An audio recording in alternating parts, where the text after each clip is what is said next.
cambiamos de set porque resulta que una televisora local no entiende qué estás haciendo, pues te va a decir, hoy quiero que lo dejes de hacer o que lo hagas de la forma que yo quiero que lo hagas.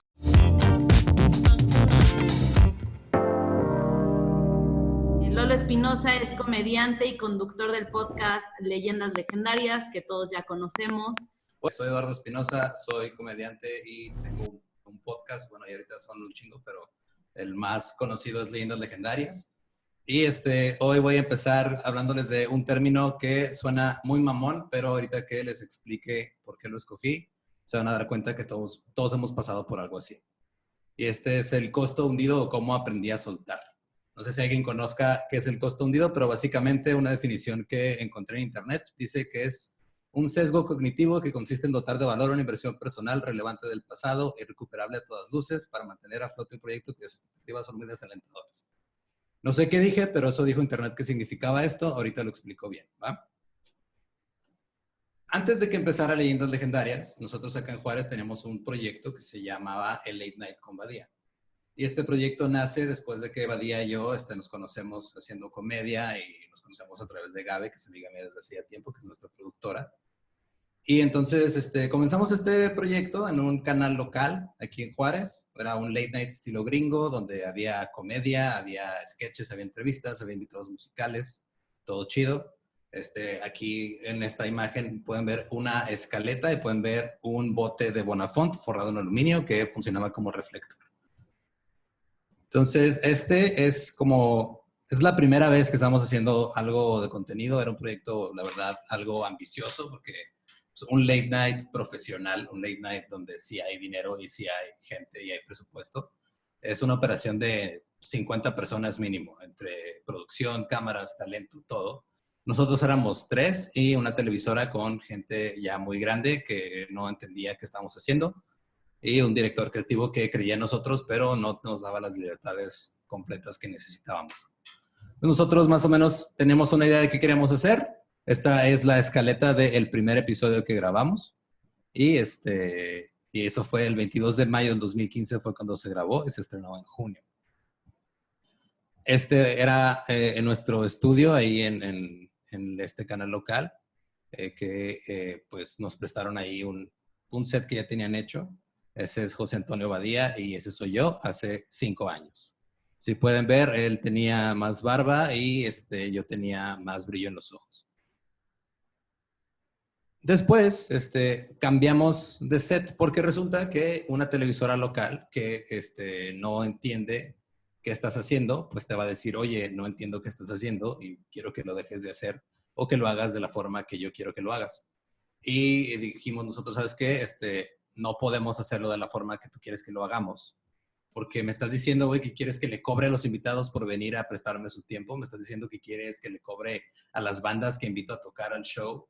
Cuando todas las bandas en Juárez usan el mismo amplificador de bajo, porque creo que nada más hay 2 amplificadores de bajo en tu ciudad Juárez, güey. Obviamente no tienen dinero para pagar para venir a un programa. Entonces, tuvimos una temporada que hicimos desde cualquier lugar que nos prestaran, cualquier cosa que sí, grabamos en un bar, grabamos en un café, grabamos en el patio de la Casa de Badía una temporada y luego llegó una televisora regional que transmitía solo por Easy, este sistema de cable, y ellos pusieron un local aquí en Juárez y armamos nuestro propio set. Estas son las primeras imágenes de ese set.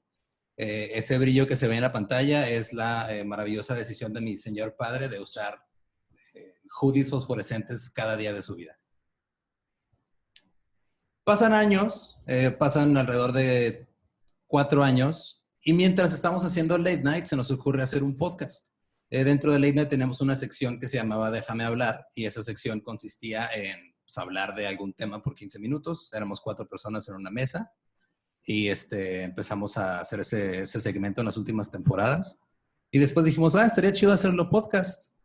Pero luego empezamos a pensar así, que pues, ¿a quién le va a interesar escuchar a 4 güeyes de Juárez que nadie conoce hablar de temas de los que todo el mundo está hablando? O sea, ¿a quién le importa en la Ciudad de México, en Monterrey o en Guatemala qué piensa Eduardo Espinosa de Ciudad Juárez, que no es nadie, acerca de lo que está pasando en Venezuela? Pues a nadie. Entonces empezamos a refinar conceptos y fue cuando entra todo este concepto de leyendas legendarias, porque pues Badía le encantan esos temas. yo le sigo la corriente y lo interrumpo con chistes en las pedas cuando habla de ellos. Y así es como nace el proyecto. Y así esta foto es la foto de la primera grabación de Leyendas Legendarias, que ya fue en el mismo estudio en el que se grababa Late Night. Y nuestra idea era hacer ambos proyectos en conjunto, ¿no? O sea, seguíamos haciendo Late Night los martes nos juntamos a escribirlo, los jueves a grabarlo, los lunes íbamos a grabar Leyendas Legendarias y ese era el plan. Y llega el final de temporada, de esa temporada que estábamos en el Late Night. Ese es el estudio ya después de que lo remodelamos y de que nos pintó ahí un mural bien bonito el hermano de Gabe. Esa es la foto del público que fue a la última grabación de Late Night, que en ese momento ni ellos ni nosotros sabíamos que eran la última. Spoiler alert, hay dos, ahí atrás de Badía está David Aguilar, que fue uno de nuestros invitados. Si no lo han escuchado, vayan a escucharlo, es un músico súper chingón. Tuvimos muchos músicos, muchos invitados que nunca imaginamos tener en el Late Night, pero se logró y era un proyecto muy bonito y estaba muy chido y nadie lo conocía fuera de Juárez. Nadie lo conocía fuera de Juárez y justo eso es a lo que voy con el costo hundido. Empieza Leyendas y empieza a tener un poquito de crecimiento que no esperábamos.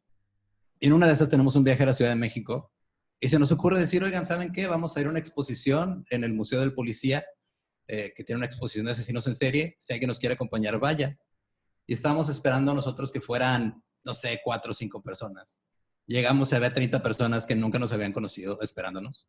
Había una chava que llegó corriendo, así, o sea, ya así, porque se bajó en la estación ahí del metro, no sé dónde, llegó corriendo súper agitada, temblando, así de, güey, es que no quería perderme la oportunidad de conocerlos. Estas chavas nos llevaron un regalito hecho a mano.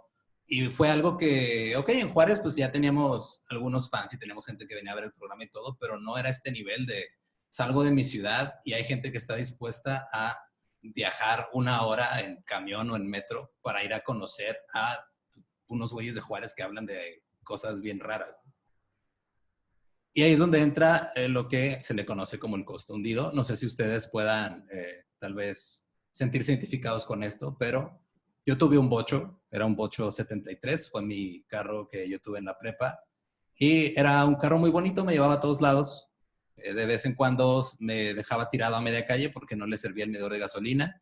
Era un bocho que se hizo convertible y como aquí en Juárez hace frío, mucho frío en invierno, pues de repente tenías que ir con una cobija encima y pues el techo no cerraba porque era de lona y se contraía con el frío. Y tuve ese carro mucho tiempo porque yo decía, no, es que este es mi carro, me lleva a todos lados. Sí, de repente falla, sí, de repente me da pulmonía, pero me lleva a todos lados.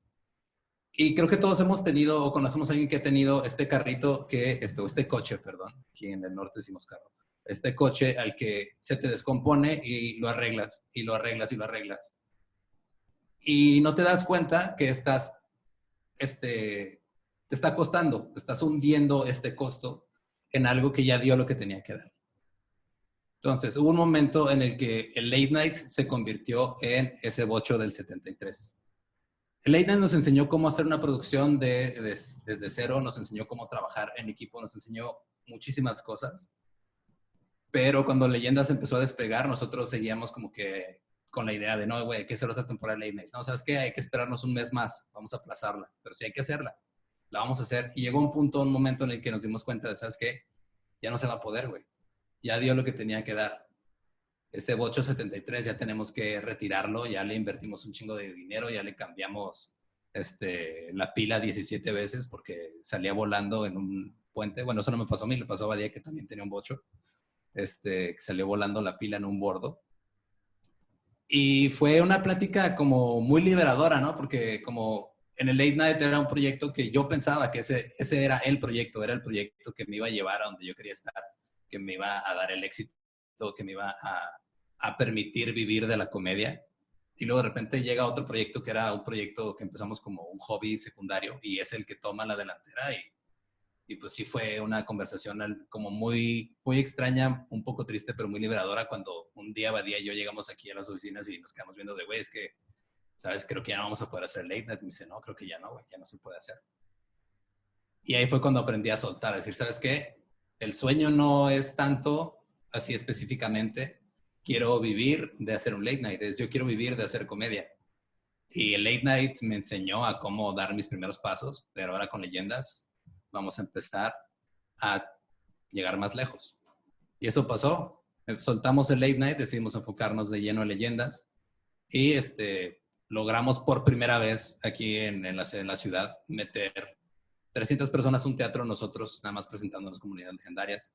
Logramos grabar un episodio allá en la Ciudad de México que no esperábamos nosotros respuesta alguna. Y de repente se anuncia el evento iba a ser un martes y nos dicen, ¿sabes qué? Acaban de pasar 2 horas, pero ya se vendió todo. Y nosotros estábamos en shock porque no sabíamos el alcance que estábamos teniendo con este nuevo proyecto. Y luego todo lo que pasa, que para mí ha sido un crecimiento demasiado rápido. Esta foto se tomó en el Teatro Metropolitan en un proyecto que es el Roast de la Hora Feliz, donde nos juntaron a varios podcasts, incluidos La Cotorrisa, a rendirle homenaje a base de insultos a La Hora Feliz, que es otro podcast de aquí de México. Y en ese teatro caben 3,000 personas. Y esa foto se tomó 1 año y 1 día después de la primera grabación de Leyendas Legendarias. No del lanzamiento del primer episodio, sino de la primera grabación. Entonces, pasar de estar nada más haciendo algo con tus amigos porque tienes ganas de hablar de algo que no sientes que no se ha hablado en México con comedia, como estos asesinos en serie, ovnis y fantasmas y todo eso, a llegar a un teatro en una ciudad en la que no eres, en la que no vives, en la que eres un foráneo, presentarte con talentos que llevas años admirando y que te reciban igual que a ellos. Ahí fue lo que me enseñó la importancia de saber identificar cuando algo ya dio lo que tiene que dar, soltarlo y enfocar ese nuevo tiempo y esa nueva energía que te va a quedar de dejar algo de lado en algo nuevo. Y actualmente yo sentía así como que mi fuck up creo que fue que tal vez no lo soltamos a tiempo, tal vez era soltarlo un poquito antes, como que siempre tuvimos esa idea de no, güey, sí va a volver, vamos a volverlo a hacer. Pero ya porque se queda en tu cerebro eso, ¿no? Como, es que sí, lo voy a hacer, pero ahorita no, dame 1 mes, dame 2 meses. Y ya cuando liberas esa parte mental, esa parte psicológica de decir, ¿sabes qué? Ya no lo voy a hacer, tu misma mente empieza a idear nuevas cosas. Y ahora el estudio que antes era el estudio de Late Night, que era un programa que hacíamos entre muchos amigos por amor al arte, no nos dejaba nada de dinero, nunca ganamos nada de dinero, perdimos mucho dinero en el Late Night.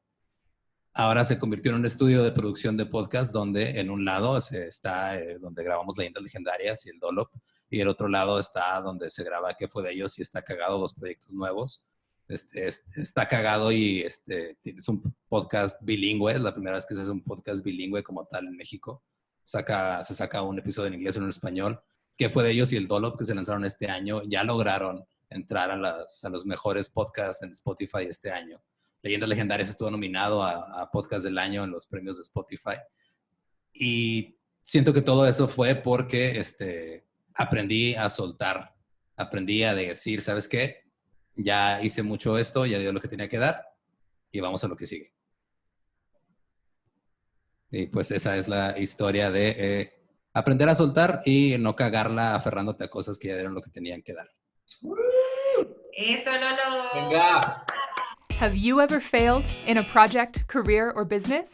Whether you have or not, you can become a Fuck Up Nights organizer in your city, company, or university. Learn how at fuckupnights.com. Join the movement. Fuck up the system.